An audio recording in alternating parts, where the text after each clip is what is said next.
Good morning friends. इससे पिछले class में हम लोग प्रोटीन के बारे में और फैट के बारे में कंप्लीट स्टडी कर लिए थे। जैसे प्रोटीन में हम लोग क्या पढ़े थे सर, पहले क्लास में थोड़ा सा रिव्यू कर लेते हैं। क्या कर लेते हैं? रिव्यू कर लेते हैं थोड़ा सा, जस्ट तुरंत 5 मिनट में रिव्यू कर लेते हैं। प्रोटीन का खोज किसने किया था? मुलर ने किया था। प्रोटीन का नाम किसने दिया था सर? वर्जिलियस के द्वारा दिया गया था। और इसकी संरचना का खोज किसके द्वारा किया गया था? पॉलिन के द्वारा किया गया था। देखिए प्रोटीन का सोर्स क्या था? सोयाबीन और मशरूम था। और ये जो होता है प्रोटीन किसके बने होते हैं? प्रोटीन क्या चीज़ से बनता है? एमिनो एसिड से बने होते हैं।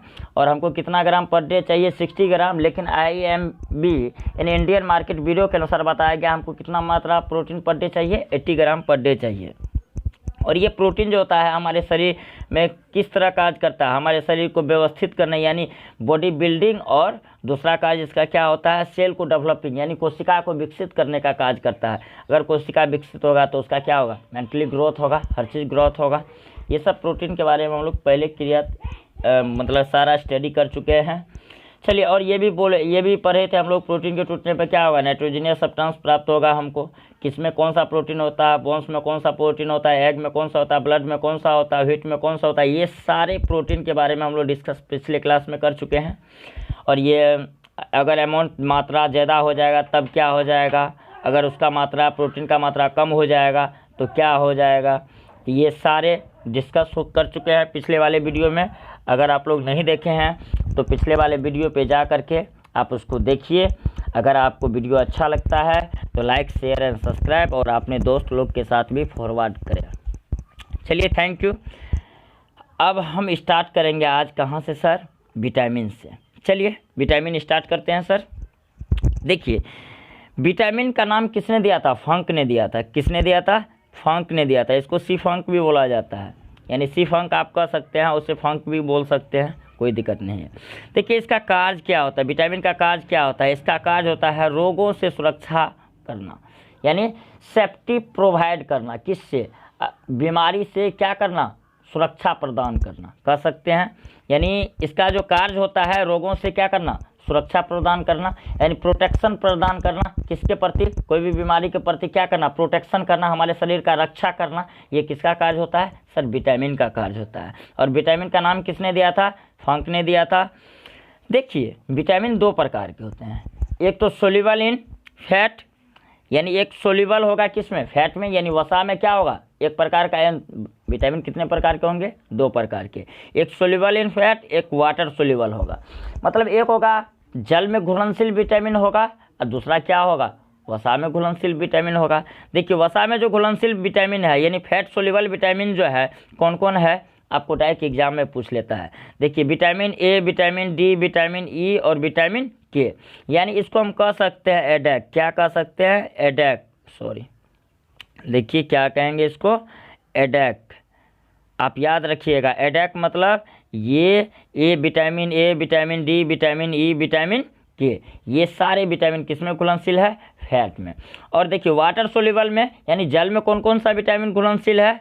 विटामिन सी और विटामिन बी कॉम्प्लेक्स, यानी हम कह सकते हैं विटामिन B1, B2 आता है, इसलिए हम उसको क्या नाम दे दिए? Vitamin B complex. क्लियर है सर? देखिए ये सब विटामिन सी हम कह सकते हैं किसमें? वाटर में क्या है? सोल्यूबल है।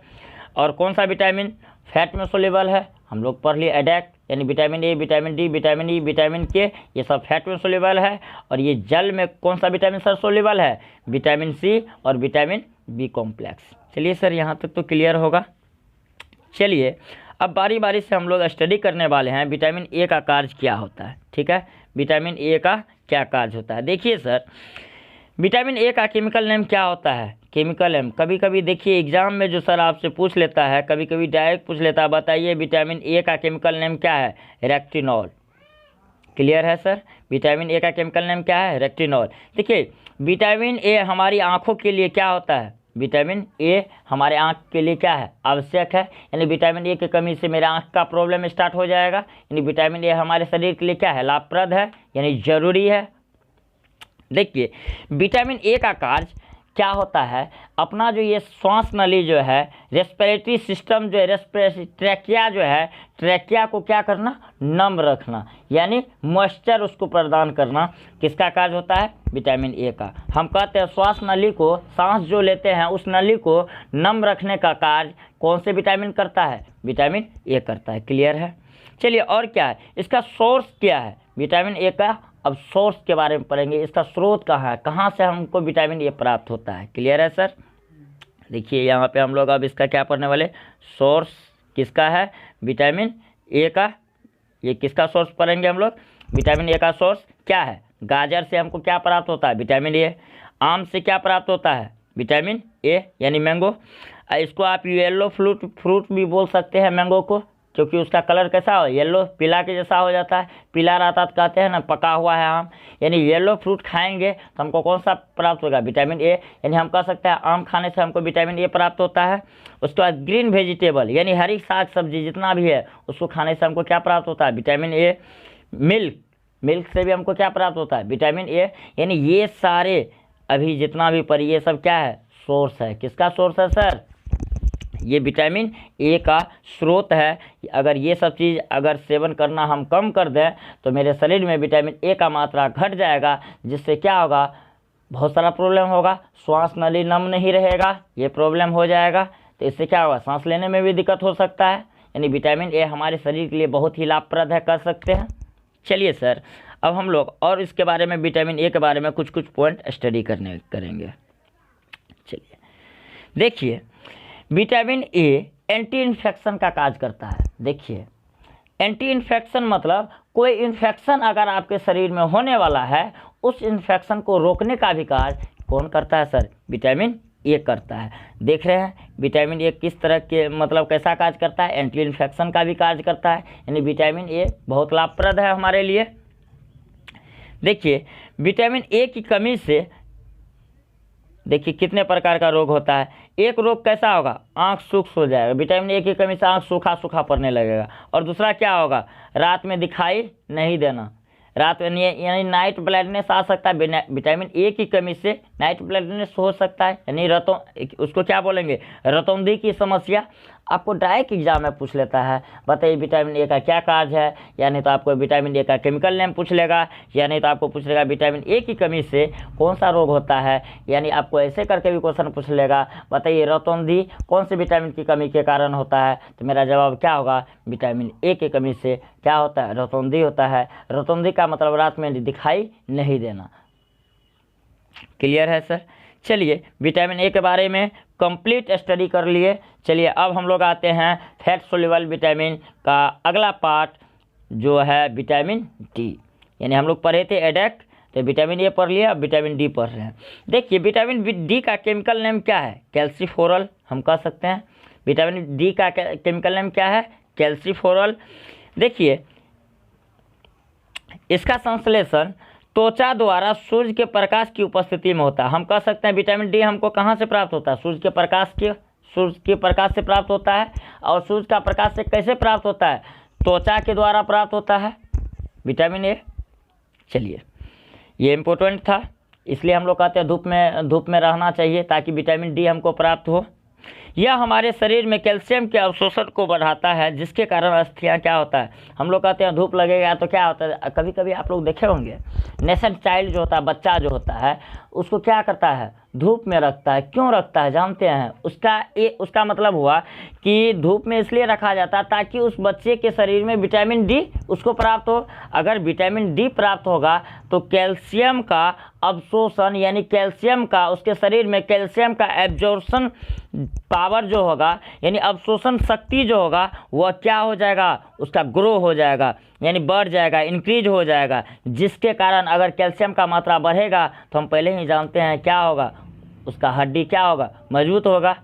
और हम लोग जानते हैं बोन्स में 68% होता है, और बोन्स में 68% यानी हड्डी में, और टीथ में कितना होता है सर, आप रिमेंबर कीजिए, शायद 98% होता है। 98% होने के कारण ही टीथ सबसे कठोर अंग माना जाता है। और टीथ में भी सबसे कठोर अंग कौन सा होता है, इनेबल जो होता है वह सबसे कठोर भाग है। चलिए क्लियर है सर।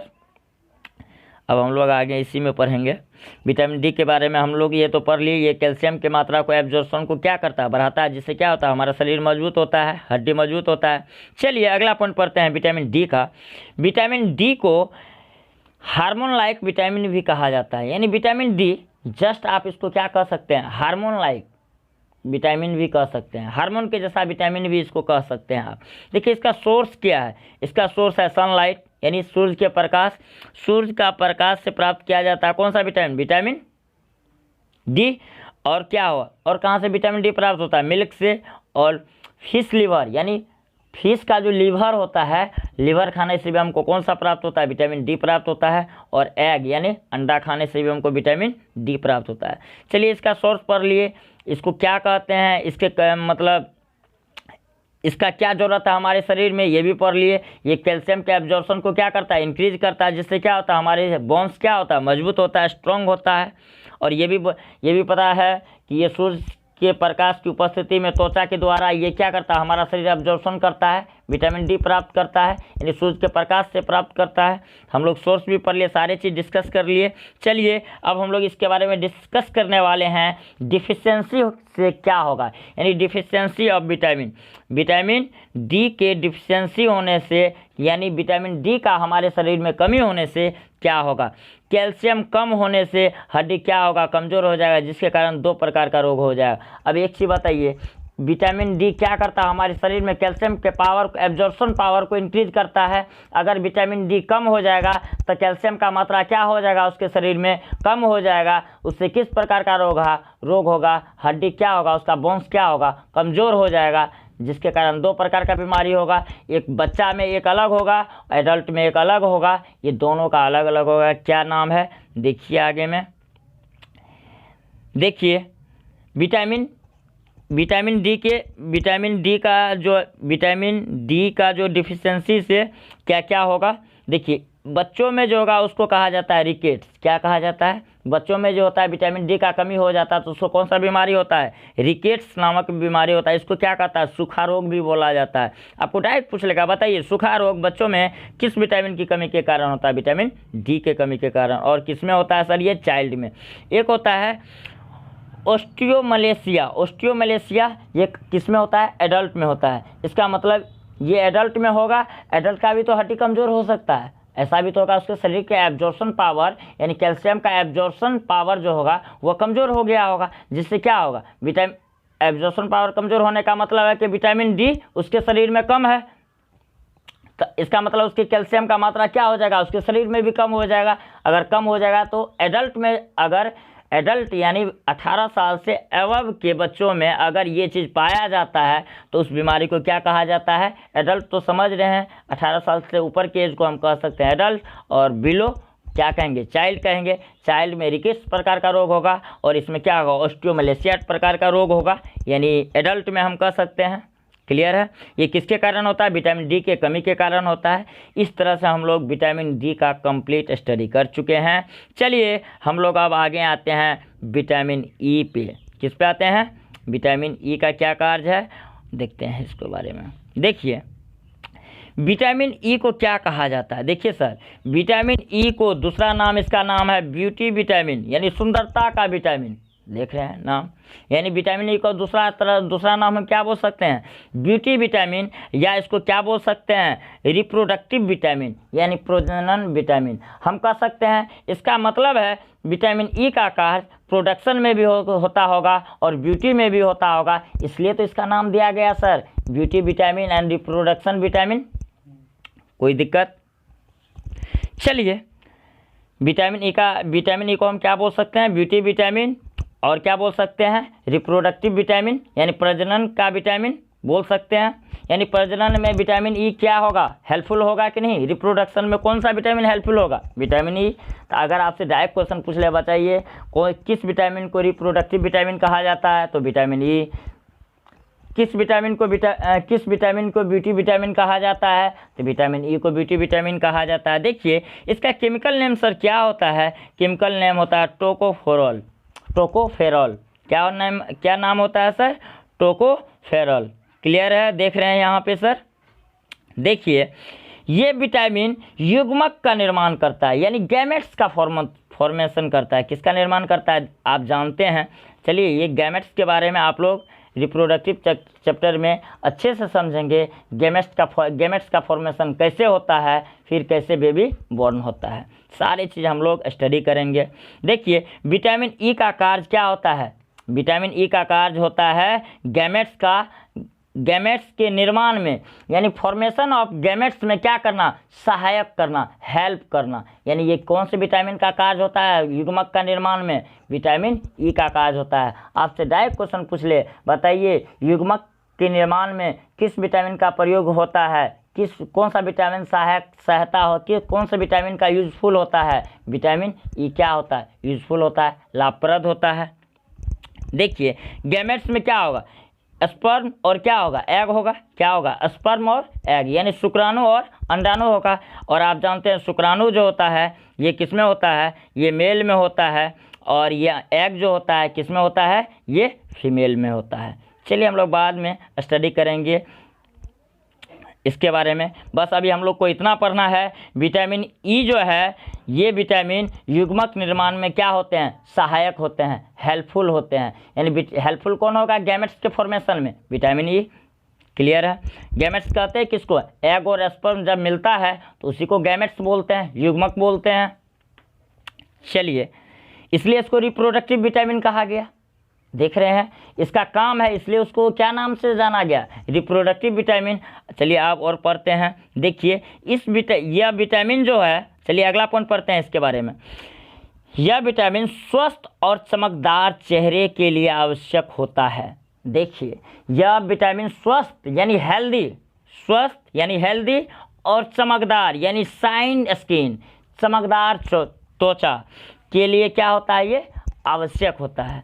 आप देख रहे हैं इसलिए तो इसको ब्यूटी विटामिन कह सकते हैं कि नहीं कह सकते हैं सर। इसलिए विटामिन ई को क्या कहा गया, ब्यूटी विटामिन। यानी चमकदार चेहरा है तो इसका मतलब हम कह सकते हैं इसको विटामिन ई का भरपूर है। अगर किसी का चमकदार चेहरा नहीं है, शाइन नहीं कर रहा है स्किन, तो हम कह सकते हैं इस आदमी को विटामिन ई का क्या है, कमी है, जिसके कारण उसका त्वचा जो है वह क्या कर रहा है, चमक नहीं रहा है, चमकदार नहीं है, कह सकते हैं। तो आप इसलिए इसको क्या कहा जाएगा, ब्यूटी विटामिन कहा जाएगा। और ये गैमेट्स में भी ये हेल्पफुल होता है ये विटामिन, इसलिए इसको क्या कहा गया, रिप्रोडक्टिव विटामिन कहा गया। कौन से विटामिन को, विटामिन ई को क्या कहा गया, vitamin E just is non age reproductive vitamin and beauty vitamin. Beauty vitamin इसी के कारण कहा गया। चलिए अब हम लोग पढ़ेंगे विटामिन ई का सोर्स क्या है, यानी इसका स्रोत क्या है सर। देखिए इसका स्रोत जो है, इसका सोर्स देख रहे हैं, उगे हुए अनाज। जैसे आप देखते हैं मूंगफली को फुला देते हैं, उसको अगर खाते हैं तो आपको कौन सा विटामिन प्राप्त होगा, विटामिन ई प्राप्त होगा। मूंगफली खाइएगा तो विटामिन ई प्राप्त होगा। बादाम खाइएगा, बादाम कौन, एक आप देखते होंगे मार्केट में 800-900 रुपये किलो आता है, उस बादाम का नाम है आलमंड्स। वह बादाम खाने से हमको कौन सा विटामिन प्राप्त होता है, विटामिन ई। क्लियर है। और नारियल का तेल भी खाने से क्या होता है, हमको विटामिन ई प्राप्त होता है। आप देख रहे हैं ये सब इसका क्या है, सोर्स ऑफ विटामिन ई कह सकते हैं। देखिए इस विटामिन के कमी से क्या क्या होगा। देखिए अगर विटामिन ई कम हो जाए तो आप बताइए गैमेट्स के निर्माण में अगर कोई विटामिन हेल्पफुल नहीं होगा तो क्या गैमेट्स का फॉर्मेशन हो पाएगा। इसका मतलब है तो इस विटामिन की कमी से क्या होगा, नपुंसकता हो सकता है, यानी स्टेरिल बोल सकते हैं इसको। नपुंसकता मतलब उसको क्या होगा, संतान नहीं हो पाएगा। यानी गैमेट्स का फॉर्मेशन नहीं होगा तो न्यू बेबी बॉर्न हो पाएगा, नहीं हो पाएगा। तो हम कह सकते हैं इसके कमी से नपुंसकता भी हो सकता है, आदमी नपुंसक भी हो सकता है। नपुंसक कहने का मतलब उसके आगे कोई संतान नहीं हो रहा है तो उसको क्या कहेंगे, नपुंसक कहेंगे। देखिए त्वचा पर झुर्रियाँ पड़ना, आप देखे होंगे बूढ़े आदमी को त्वचा सुकर जाता है, ढीला पड़ जाता है, लगेगा कि सट गया है, एक दो त्वचा एक अपने आप में क्या हो रहा है, सट जा रहा है। तो उस यानी त्वचा पर झुर्रियाँ पड़ना, हम कह सकते हैं स्किन डल। यानी स्किन डल होना ये किस विटामिन के कमी के कारण होता है, विटामिन ई के कमी के कारण। आप देख रहे हैं इसका मतलब क्या है, ब्यूटी क्या हो गया, ब्यूटी उसका ब्यूटी विटामिन क्या हो गया, कम हो गया। यानी हम कह सकते हैं विटामिन ई क्या हो गया, उसके शरीर का कम हो गया। विटामिन ए के डिफिशियंसी से नपुंसकता हो सकता है, और दूसरा क्या हो सकता है, त्वचा पर झुर्रियाँ पड़ना, यानी हम कह सकते हैं स्किन डल हो जाएगा। देखते हैं बूढ़े आदमी का, आप अपने हाथ को मिला लीजिए और एजेड यानी 60+ एज के जो भी आदमी है उसके हाथ को देखिए, आप देखिएगा दोनों स्किन में आपका स्किन शाइन करेगा, और ये जो 60+ एज है उसका स्किन जो है डल टाइप का लगेगा, मतलब झुर्रा टाइप का, झुर्रिया टाइप का लगेगा, कह सकते हैं त्वचा पर झुर्रिया पड़ना, उसी को कहते हैं। चलिए यहाँ तक क्लियर है। ये विटामिन भी किस में घुलनशील है, फैट में घुलनशील है। आपको ये भी पूछ रहा है, बताइए निम्नलिखित में कौन सा विटामिन फैट में घुलनशील नहीं है, vitamin A, vitamin D, vitamin E, vitamin B complex, तो कौन सा नहीं है, तो vitamin B complex is the right answer. चलिए हम लोग आगे आते हैं, विटामिन के। देखिए विटामिन के का कार्य क्या है। देखिए विटामिन के का केमिकल नेम सर क्या है, केमिकल नेम क्या है, फिलेक्वेनोन, फिलेक्वेनोन, देख रहे हैं आप, फिलेक्वेनोन इसका क्या नाम है, विटामिन के का केमिकल नेम है। देखिए इस विटामिन का कार्य क्या होता है, इस विटामिन का कार्य क्या होता है, थक्का बनाने वाले प्रोटीन का निर्माण में सहायक करना। यानी विटामिन के क्या करता है, थक्का यानी ब्लड अगर कटेगा, जैसे हाथ कटेगा तो ब्लड बाहर आने लगेगा, तो उसमें ऐसा विटामिन का प्रोडक्शन करना जो उस ब्लड को क्या कर दे, वहाँ पे थक्का जमा दे, ब्लड को क्या कर दे, रोक दे। उस विटामिन के प्रोडक्शन में कौन सा विटामिन हेल्पफुल होता है सर, विटामिन के। क्लियर है। और उस विटामिन को क्या कहते हैं, प्रोथ्रोम्बिन, यानी हम कह सकते हैं ब्लड में जो थक्का बनता है, थक्का बनाने वाले प्रोटीन के निर्माण क्या करता है, निर्माण में कौन सहायक होता है, विटामिन के सहायक होता है। और किसके कारण ब्लड थक्का बनता है, प्रोथ्रोम्बिन विटामिन के कारण। इसके कारण क्या होता है, ब्लड क्या हो जाता है, थक्का बन जाता है, यानी जम जाता है, ब्लड क्लोटिंग होता है। हम कह सकते हैं ब्लड क्लोटिंग किसके कारण होता है, प्रोथ्रोम्बिन के कारण होता है। चलिए यहाँ तक तो क्लियर होगा सर। चलिए ये विटामिन के था। चलिए इसके बारे में और कुछ पॉइंट हम लोग स्टडी करेंगे। देखिए ये विटामिन जो होता है, यानी विटामिन के जो होता है, ये विटामिन अस्थियों के लिए सहायक प्रोटीन का निर्माण करता है। यानी हम कह सकते हैं ये बोन के लिए सहायक, यानी बोन में जो प्रोटीन चाहिए उस प्रोटीन का निर्माण करने में कौन सा विटामिन हेल्पफुल हो है, विटामिन के। हम कह सकते हैं बोन्स को जो प्रोटीन चाहिए उस प्रोटीन के निर्माण में, उस प्रोटीन के प्रोडक्शन में कौन सा विटामिन हेल्पफुल होता है सर, विटामिन के हेल्पफुल होता है, कह सकते हैं। देखिए इसका सोर्स क्या है, यानी विटामिन के का सोर्स क्या है, पालक, मेथी, टमाटर, ये सब क्या है, विटामिन के का स्रोत है। किसका है स्रोत सर, विटामिन के का। आप देख रहे हैं यहाँ पे डिफिशियंसी, चलिए हम लोग तो सोर्स पढ़ लिया, उसके बाद डिफिशियंसी पढ़ लेते हैं। विटामिन के की कमी से कौन सा रोग होगा, ब्लड क्लोटिंग सही से नहीं बन पाएगा, यानी हम कह सकते हैं प्रोथ्रोम्बिन का निर्माण नहीं हो पाएगा। प्रोथ्रोम्बिन का निर्माण होगा तब तो ब्लड क्लोटिंग होगा। अगर ये विटामिन के कम हो जाए, क्या प्रोथ्रोम्बिन का निर्माण ज़्यादा हो पाएगा शरीर में, नहीं हो पाएगा, जिसके कारण हाथ कटेगा तो सारा ब्लड शरीर से बाहर निकल जाएगा। इससे क्या होगा, उसका कमजोरी आ सकता है। इसलिए ये विटामिन भी मेरे शरीर के लिए कैसा विटामिन है, बहुत ही लाभप्रद विटामिन है, बहुत ही यूजफुल विटामिन है, कह सकते हैं। चलिए देखिए अभी हम लोग सारे फैट सोल्यूबल विटामिन को हम स्टडी कर लिए कंप्लीट। देखिए सर अगर आपको ये वीडियो अच्छा लगता है आप अपने फ्रेंड लोग के साथ भी शेयर करें, और आप देखिए इसमें हम प्लेलिस्ट बना दिए हैं और सारे वीडियो पे नंबरिंग क्या हुआ है 1 2 3 4 ऐसे करके आप बारी बारी से step by step her video को देखें तो आपको सारी बात समझ में आएगी। अगर इसके बाद भी कहीं आपको प्रॉब्लम आता है तो आप कमेंट करके हमें ज़रूर बताइए, आगे नेक्स्ट वीडियो में ज़रूर उसका सॉल्यूशन हम आपको कोशिश करेंगे देने का। चलिए अब हम लोग पढ़ेंगे वाटर सोल्यूबल विटामिन। चलिए वाटर सोल्यूबल विटामिन क्या है इसके बारे में पढ़ेंगे। देखिए vitamin C is the water soluble vitamin, कह सकते हैं। विटामिन सी क्या है, जल में घुलनशील विटामिन है। केमिकल नेम इसका क्या होता है, एस्कॉर्बिक एसिड। क्या नाम होता है इसका सर, एस्कॉर्बिक एसिड, कह सकते हैं। यही विटामिन घाव को भरने में काम करता है। हम कह सकते हैं अगर किसी का घाव जल्दी ठीक नहीं हो रहा तो इसका मतलब किसके कमी से नहीं ठीक हो रहा है? विटामिन सी के कमी से। घाव भरने में कौन सा विटामिन हेल्पफुल होता है? विटामिन सी क्या होता है? हेल्पफुल होता है। देखिए, और अगला पॉइंट चलिए हम पढ़ते हैं इसके बारे में। क्या है? यह विटामिन ताप संवेदी विटामिन होता है। कैसा? टेम्परेचर सेंसिटिव विटामिन होता है। कौन सा? Vitamin C is the temperature sensitive vitamin. Temperature बढ़ने के कारण, यानी टेम्परेचर इंक्रीजेज, तो ये विटामिन क्या हो जाते हैं? नष्ट हो जाते हैं। इसलिए यह विटामिन मिल्क और एग में नहीं पाया जाता है। देखिए सर, क्या है ये? Vitamin C is the temperature sensitive vitamin. If temperature is increases, vitamin क्या हो जाएगा? डिस्ट्रॉय हो जाएगा। Then vitamin C is destroy. जब विटामिन सी डिस्ट्रॉय हो जाएगा तो इसका मतलब क्या है? दूध और एग को तो हम लोग क्या करते हैं? बॉयल करते हैं, आग से हीट करते हैं। जब ये टेम्परेचर सेंसिटिव विटामिन है, क्या दूध और अंडा में ये विटामिन रह पाएगा? नष्ट हो जाएगा, क्योंकि टेम्परेचर सेंसिटिव विटामिन है। जैसे टेम्परेचर उनको हीट करेंगे दूध को, वैसे ही क्या होगा? उस दूध में जो ये विटामिन जो होगा, विटामिन सी, ये क्या हो जाएगा? नष्ट हो जाएगा। क्लियर है?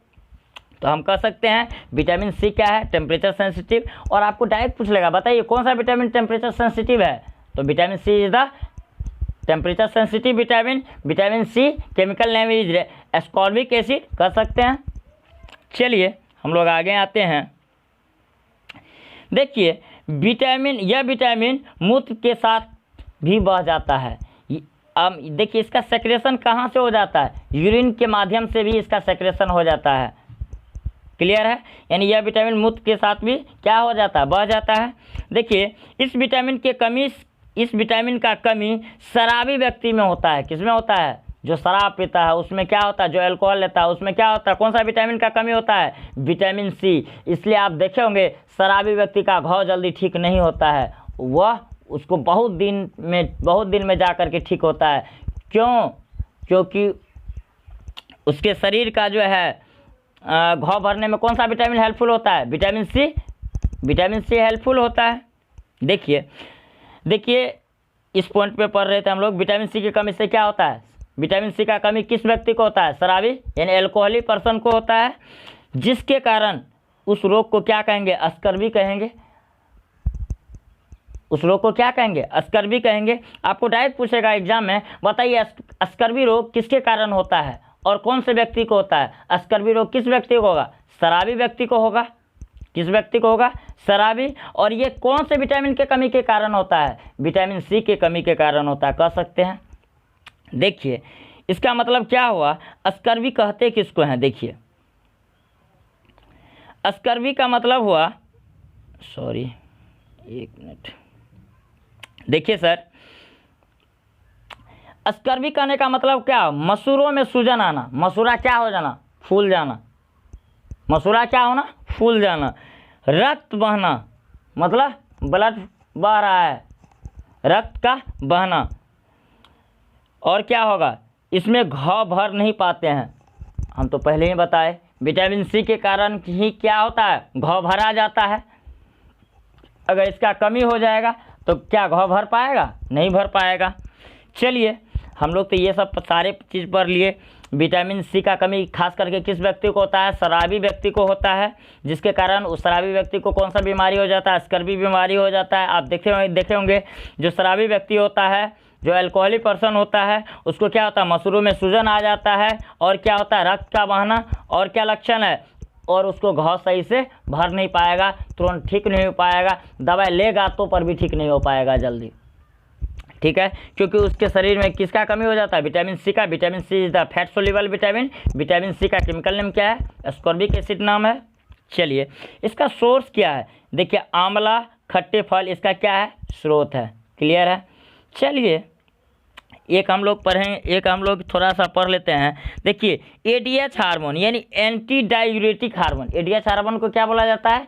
Anti diuretic hormone. क्या बोला जाता है सर? Anti diuretic hormone. देखिए, ये हार्मोन कहाँ रहता है? पीयूष ग्रंथि से निकलता है। एडीएच हार्मोन कहाँ से निकलता है? पीयूष ग्रंथि को हम लोग क्या कहते हैं? मास्टर ग्लैंड भी कहते हैं। मास्टर ग्रंथि भी कहते हैं। देखिए एडीएच हमारे शरीर में मूत्र में पानी की मात्रा को क्या करता है, नियंत्रित करता है। यानी हमारे यूरिन में कितना पानी रहना चाहिए इसका मेंटेन करने का कार्य कौन सा हार्मोन करता है, तो एडीएच हार्मोन करता है। एडीएच हार्मोन का सेक्रेशन कहाँ से होता है, पीयूष ग्रंथि से होता है। पीयूष ग्रंथि को दूसरा किस नाम से हम लोग जानते हैं, मास्टर ग्लैंड से जानते हैं, मास्टर ग्रंथि से जानते हैं। चलिए सर यहाँ तक तो क्लियर होगा, कहीं प्रॉब्लम नहीं होगा। चलिए हम लोग आगे आते हैं। देखिए शराबी व्यक्ति का क्या होगा, एडीएच हार्मोन क्या हो जाएगा, कमज़ोर हो जाएगा। मतलब अभी हम लोग पढ़े एडीएच हार्मोन मतलब यूरिन में वाटर का क्वांटिटी कौन मेंटेन करता है, एडीएच हार्मोन। एडीएच हार्मोन कहाँ से सेक्रेशन होता है, पीयूष ग्रंथि से होता है। पीयूष ग्रंथि को दूसरा किस नाम से जानते हैं, मास्टर ग्लैंड नाम से जानते हैं, मास्टर ग्रंथि के नाम से जानते हैं। देखिए शराबी व्यक्ति का क्या हो जाएगा, एडीएच हार्मोन कमज़ोर हो जाएगा। तो आप खुद बताइए, सोच सकते हैं क्या उसके यूरिन से जो वाटर जो निकलेगा, क्या उस वाटर का मात्रा कंट्रोल हो पाएगा, नहीं हो पाएगा, कमज़ोर हो जाएगा। तो क्या वो सही से एक क्वांटिटी को फिक्स कर पाएगा, एक क्वांटिटी तो फिक्स नहीं हो पाएगा। देखिए मूत्र विसर्जन क्या होगा, यूरिन अगेन एंड अगेन होगा, मूत्र विसर्जन बार बार होगा, जिसके फलस्वरूप क्या होगा, शराबी व्यक्ति में विटामिन सी क्या हो जाएगा, कम हो जाएगा, जिसके कारण शराबी व्यक्ति को ज़्यादातर कौन सा रोग होता है, स्कर्वी रोग होता है। शराबी व्यक्ति को ज़्यादातर कौन सा रोग होता है, विटामिन सी के कमी से ज़्यादातर शराबी व्यक्ति को कौन सा रोग होगा, स्कर्वी रोग होगा। क्लियर है। और देखिए यूरिन अगेन एंड अगेन होगा तो क्या होगा, विटामिन सी का कमी तो होगा। अब बताइए यूरिन से जब विटामिन सी निकलता है तो इसका मतलब है कि यूरिन बार बार होगा तो विटामिन सी ज़्यादा निकलेगा उसके शरीर से। विटामिन सी ज़्यादा निकलेगा तो इसका मतलब उसका क्या होगा, शरीर में विटामिन सी का कमी होगा कि नहीं होगा, जिसके कारण उसको कौन सा रोग हो जाता है, स्कर्वी रोग हो जाता है। चलिए हम लोग वाटर सोल्यूबल का पहला विटामिन सी कंप्लीट पढ़ लिए। चलिए अब हम लोग पढ़ने जा रहे हैं विटामिन बी कॉम्प्लेक्स। देखिए सर ये आपको देखने में जितना अच्छा लगेगा, अगर आप उसको लिख करके अगर पढ़िएगा तो और आपको लॉन्ग टर्म के लिए मेमोरी में फीड हो जाएगा, अदरवाइज वो आपको टेम्पररी रहेगा या आपके लिए ज़्यादा यूजफुल नहीं हो पाएगा। जब आप पेन पेपर के साथ इसको नोट डाउन कीजिएगा तब आपका इसका बेनिफिट समझ में आएगा।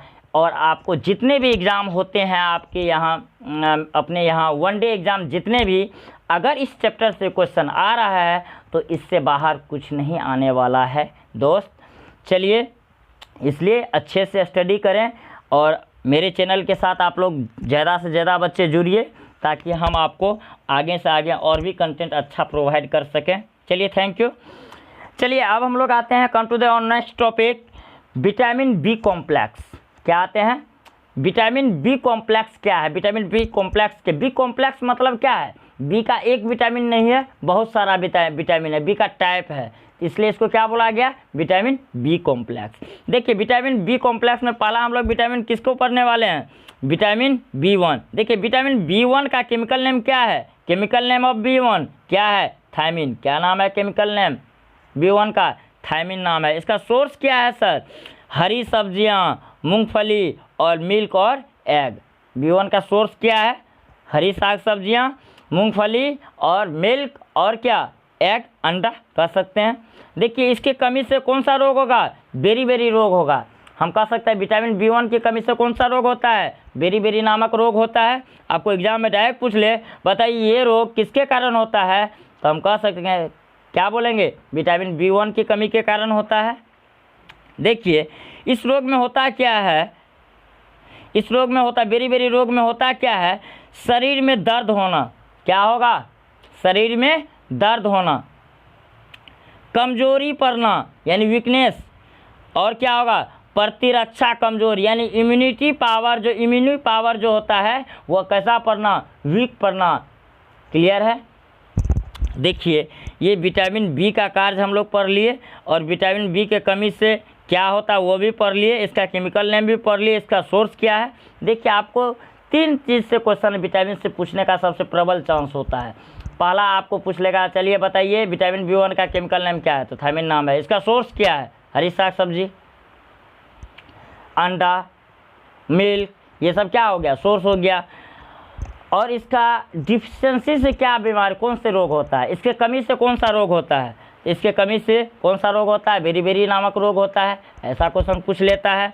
बताइए बेरी नामक रोग में इसका सिम्टम्स क्या है। और आप जो नीचे में जो ये सब जो पढ़ रहे हैं ABC करके, ये किसका, ये सिम्टम्स है, ये किसका सिम्टम्स है, बेरी रोग का क्या है, ये बीमारी को पहचानने का ये लक्षण है। यानी उस व्यक्ति को क्या होगा, शरीर में दर्द होगा, कमजोरी होगा, उसका इम्यूनी पावर कमज़ोर होगा, तो उसको क्या होगा, ज़्यादा बीमारी होकर कर जाएगा, ज़्यादा बीमारी उसके शरीर में घुस जाएगा।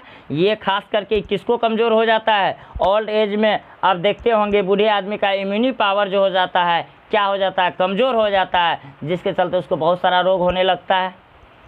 चलिए सर, अब हम लोग आते हैं, B1 तो कंप्लीट हो गया। चलिए अब हम लोग आते हैं B2 पे।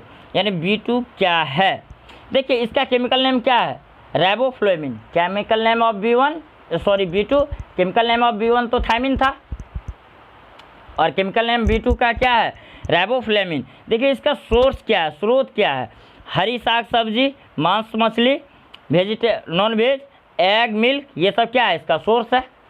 देखिए इसके कमी से क्या होगा, जीभ का लाल होना, यानी जीभ का रेडनेस ऑन टंग, टंग पे क्या होना, जीभ पे कैसा होना, लाल दिखाई देना, ओठ फटना, क्रैक्स ऑन ओठ, लिप्स, मतलब ओठ क्या होना जाना, अगर किसी का ओठ फट रहा है तो हम क्या कहेंगे, उसको विटामिन B2 का क्या है, कमी है, उसको ये चीज़ का इलाज करना चाहिए, कह सकते हैं। देख रहे हैं आप। चलिए अब हम लोग आते हैं अगले विटामिन B3 क्या है। देखिए विटामिन B3 का केमिकल नेम क्या है, नियासिन। क्या नाम है, नियासिन, या नहीं तो इसको क्या बोलते हैं, निकोटेनिक अम्ल। क्या बोलते हैं, या नहीं तो आप क्या बोल सकते हैं, नियासिन बोल सकते हैं, या नहीं तो क्या बोल सकते हैं, निकोटेनिक अम्ल। देखिए इसका सोर्स क्या है, हरी साग सब्जी, फ्रूट और नॉन वेज। इसके डिफिशियंसी से क्या होगा, प्लेग्रा नामक रोग होगा। देख रहे हैं, प्लेग्रा नामक बीमारी हो जाता है। प्लेग्रा जो होता है इसको 4D सिंड्रोम, आपको डायरेक्ट ऐसे भी एग्जाम में आजकल क्वेश्चन पूछा जा रहा है, और ये चलता फिरता क्वेश्चन है। बताइए 4D सिंड्रोम किस बीमारी को कहा जाता है, तो प्लेग्रा नामक बीमारी को क्या कहा जाता है, 4D सिंड्रोम कहा जाता है। 4D सिंड्रोम का मतलब क्या है, इसमें 4 चीज़ होता है। देखिए चर्म रोग यानी स्किन इन्फेक्शन, डिमेरिट्स यानी चर्म रोग, और क्या होगा, स्मृति ह्रास, लॉस ऑफ मेमोरी, डायनेमिया, मतलब क्या हुआ, मेमोरी का, स्मरण शक्ति का क्या होना, ह्रास होना, यानी उसका क्या होना, स्मरण शक्ति लॉस होना। देखते होंगे लास्ट में क्या होता है, जब एज ऊपर हो जाता है 60 प्लस 50 प्लस, तो आप देखे होंगे वो आदमी भूल जाते हैं, कोई चीज़ कहीं पे रख देते हैं और क्या हो जाता है, भूल जाते हैं, उसको पता नहीं रहता है। तो हम कह सकते हैं उस आदमी का क्या होता है, मेमोरी क्या हो जाता है, डेमेंटिया हो जाता है, यानी हम कह सकते हैं स्मृति का क्या हो जाता है, उसका ह्रास हो जाता है। और क्या, डायरिया होना। और तीसरा चौथा क्या है, मृत्यु। यानी आप देख रहे हैं ये 4D सिंड्रोम किसके कारण होता है, B3 के कारण होता है। B3 से कौन सा बीमारी होता है, प्लेग्रा नामक बीमारी होता है। इस बीमारी का दूसरा नाम क्या है, 4D सिंड्रोम है। प्लेग्रा में क्या क्या होता है, इसका सिम्टम्स क्या है, चर्म रोग, स्मृति का ह्रास, डायरिया और मृत्यु। ये चारों चीज़ किसके अंतर्गत आ जाते हैं, प्लेग्रा बीमारी के अंतर्गत आ जाते हैं।